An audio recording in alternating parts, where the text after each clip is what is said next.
Bonjour à toutes et à tous, aujourd'hui dans le cadre de notre tour d'Amiens en 80 jours, nous allons visiter la maison Jules Verne. Suivez-nous.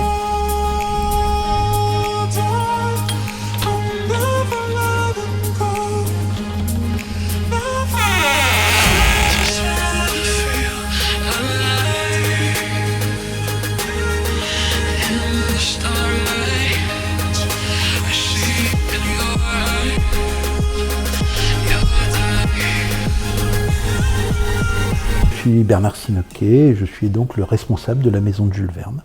Alors la maison de Jules Verne, c'est la maison où Jules Verne a vécu de 1882 à 1900 et aujourd'hui c'est un lieu qui est consacré donc à la mémoire de l'écrivain et de son œuvre. Alors Jules Verne était un écrivain que je pense que beaucoup de monde connaît, donc il est l'auteur des Voyages extraordinaires, une série de romans d'aventure qui font appel quelquefois à l'anticipation, aux techniques, mais beaucoup aux voyages, qu'il a écrit entre 1862 et sa mort en 1905.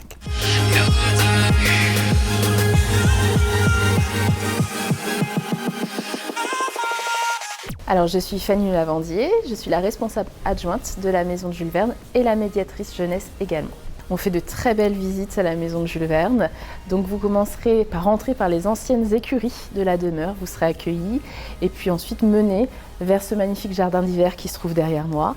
Le rez-de-chaussée qui est conservé vraiment comme au 19e siècle, vous visiterez les plus belles pièces d'apparat, que ce soit la salle à manger de style néo-gothique, le salon de musique de style néo-classique, le fumoir et on termine au rez-de-chaussée par la salle des voyages. Au premier étage, on vous emmène plutôt à Paris, au 19e siècle, dans la librairie de l'éditeur de Jules Verne, Pierre-Jules Hetzel. Vous allez découvrir des éditions originales de Jules Verne, ainsi que l'univers dans lequel l'éditeur et l'écrivain travaillaient. Quant au second étage, là on vous plonge dans l'univers marin de Jules Verne, puisque vous montrez à bord du Saint-Michel III, le yacht de Jules Verne, pour faire une croisière imaginaire avant de vous rendre dans l'antre de créatrice de Jules Verne, son bureau. Alors nous avons reconstitué une partie de ce cabinet de travail qui est à l'angle de la rue de cette maison. C'est ici qu'il a écrit 44 de ses ouvrages sur les 62 voyages extraordinaires que l'on connaît à l'heure actuelle. Et pour finir, l'apothéose, on vous emmène au grenier avec des machines extraordinaires, des affiches de films, avant de redescendre par cette splendide tour qui est la particularité de notre demeure.